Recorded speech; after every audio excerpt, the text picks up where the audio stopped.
La route a été longue, mais le pire semble passer. La crise encore récente au Portugal a laissé des cicatrices.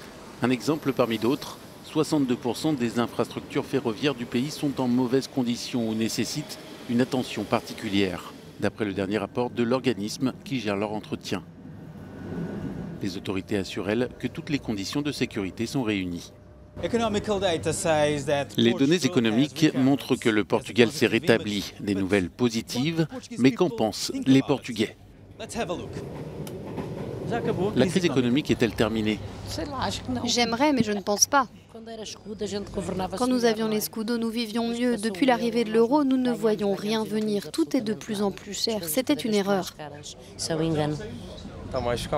C'est plus calme désormais. Nous traversons une meilleure période. Ça va relativement mieux. Ça a demandé beaucoup d'efforts, mais il y a encore beaucoup de chemin à faire. En 2011, le social-démocrate Pedro Passos Coelho succède au socialiste José Sócrates au poste de Premier ministre. Après la rigueur, place à l'austérité. En 2015, Coelho remporte de nouveau les législatives, mais son gouvernement est rejeté par une coalition de gauche emmenée par les socialistes et leur leader António Costa. Le nouveau chef du gouvernement marque alors la rupture avec les politiques d'austérité de ses prédécesseurs, mais bénéficie de conditions enfin favorables.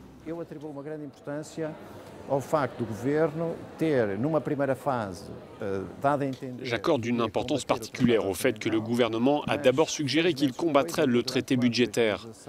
Mais 6 mois plus tard, toujours en 2016, il est revenu en soutenant qu'il atteindrait tous les objectifs budgétaires. Ce qui peut être nouveau, c'est qu'il y avait un énorme souci avec l'immobilier. Les investisseurs ne sont pas venus au Portugal. Et quand ils ont compris que le Portugal continuerait à atteindre ses objectifs budgétaires, cela a relancé l'afflux des capitaux.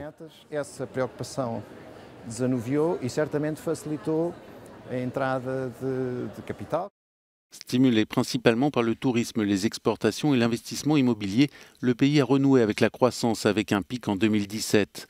Le taux de chômage est passé de 16% en 2013 à 7% l'an dernier. Enfin, en près d'une décennie, près de 10% du déficit budgétaire a été éliminé. L'objectif pour 2019 est de 0,2% du PIB. Mais la dette publique reste l'une des plus élevées de l'Union européenne. Seules la Grèce et l'Italie, devançant le Portugal. Les comptes semblent être sous contrôle, mais la ceinture est serrée. Les impôts sont plus élevés que jamais et l'investissement public est faible. Tiago Caiado Guerreiro, avocat fiscaliste portugais, est sceptique quant à l'avenir si la tendance au ralentissement économique se poursuit.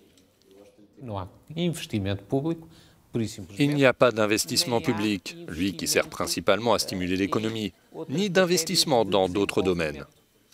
Si le cycle économique s'inverse, car il y a une énorme dépense publique qui a pris encore plus de poids, et si une récession se produit, et puisqu'il n'y a pas de place pour des augmentations d'impôts, nous serons dans une situation de fragilité extrême. Ce dimanche, les Portugais choisissent le gouvernement d'un pays en pleine tempête et qui se trouve encore dans des eaux agitées. Le Portugal a perdu de précieuses années de possible croissance économique, mais il est revenu sur la bonne voie.